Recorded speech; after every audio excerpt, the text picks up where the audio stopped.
Yes! Liquid Anatomy. Alkaloid.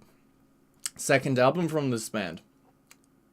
Good stuff. Now, it's really hard to describe or even critique this album without even talking about the influences which he unabashedly shows off with little to no masking at all, with every song here having some tangible or at least immediately obvious emulations of all the best bands in this progressive metal genre tag. Whether that be Gojira, like on As Decreed by Laws Unwritten, where the polyrhythmic beat collides with those signature staccato guitar licks. Wow. Or Between the Buried and Me on the self-titled track Liquid Anatomy, especially in how both the clean vocals' melody and timbre mirrors that of their Colors era. In fact, that's not the only track which has parallels to Tommy Giles Rogers Jr., with the following In Turmoil's Swirling Beaches and Interstellar Boredom Dyson 5 both reusing similar harmonies. Not to mention the closer and song after, Rise of the Cephalopods, is a 20-minute odyssey that has this dusty acoustic being plucked like a daisy at the start, with ominous undertones eating away at the belly of this track before corrupted-esque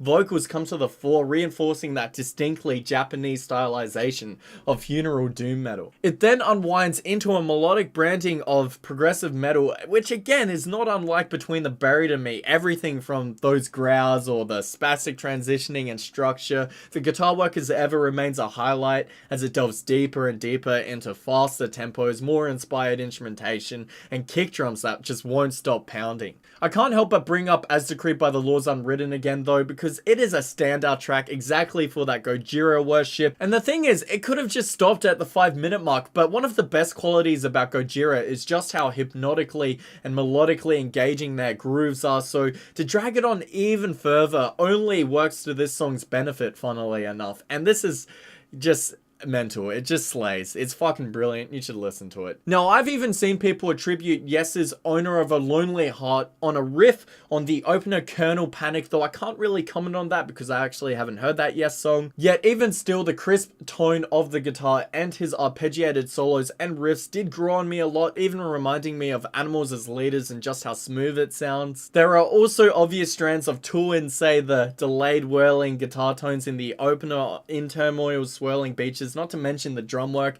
in the first minute or two, which maintains that Danny Carey tribal vibe before it goes back into that hardcore Duplantier fucking emulation, boys. Fucking yeah. My god though, the way this song progresses, it can be a little abrupt with a lot of changes in momentum, but the spiraling guitar solo on the back end is a real highlight for me as ever. Just fucking brilliant. And that brings me to the variability in every aspect, even on one song alone, whether that be the vocals, drumming, guitar work, or structuring, or compositionally, how every track interchanges between different styles and inflections at seemingly the drop of a hat, with some of the transitions feeling abrupt, but nonetheless enjoyable for what they bring to the party. This is also one of the rare metal records where I enjoy the faster tempos explored, especially in the drumming, than I do the slower grooves, partially for the sheer precision, but more so for the earth-shattering impact. And this is no more obvious than on the second vacuum cleaner track here in Chaos Theory and Practice Dyson 6, which is actually led in by the track prior with Cohesion. But yes, boys, it is all about those doubles. Fucking doubles.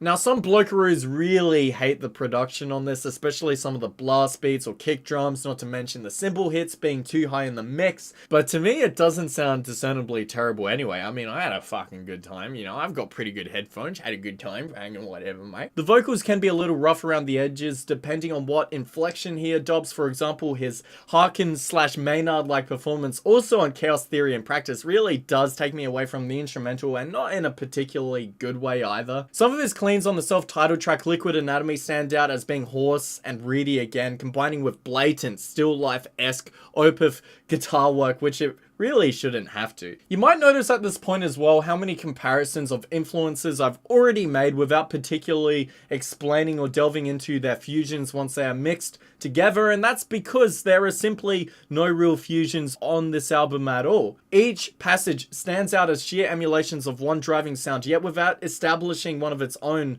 but for some of maybe the quirkier inflections of the vocals. For that reason, a lot of detractors have spelled this album out as a motley of mutually exclusive ideas tumble-dried together in one album, and as a result saying the album doesn't even succeed in being anything more than a fairly efficient quasi-tribute act. I disagree, because as jumbled as it can feel in places or otherwise unoriginal, crucially, the shit still sounds good, man. It still sounds good. The guitar work is immense. I love pretty much every passage and what the instrument consistently brings melodically, not to mention the drumming is precise, and the doubles are empowering as fuck, and the bass work is its own beast as well. That's fucking pretty fucking insane as well, boys. It's fucking great. And I do think he does achieve his own originality, his own identity to some extent. You know, it's a fucking album. You might as well, right? Fuck it. I guess my only real criticism, again, is the vocals. They're a bit too reedy and thin on most occasions, and his growls don't really contain the same intensity as some of the better singers in the genre. But of course, the weight of my attention was always drawn to the instrumental aspects, and they're just fucking great. It's just great, mate. Great, mate. Fucking great, mate. Out of 5. No, 4 out of 5, actually. 4 out of 5. Too fucking easy, boys. Too easy. Hope you enjoyed my review. I appreciate new subscriberoos, pistachios, comments, fucking feedback, whatever you want to do. All helps the channel grow. Hopefully this is still recording. Is it still recording? Oh, yes, mate. Yeah, see, I already fucking recorded this album review, and then my mate called me and interrupted the fucking thing right at the start of the album, so I had to re-record. Fucking beautiful, isn't it? Alright, so I'll just catch you later, mate. Just have a good one, alright? Too easy.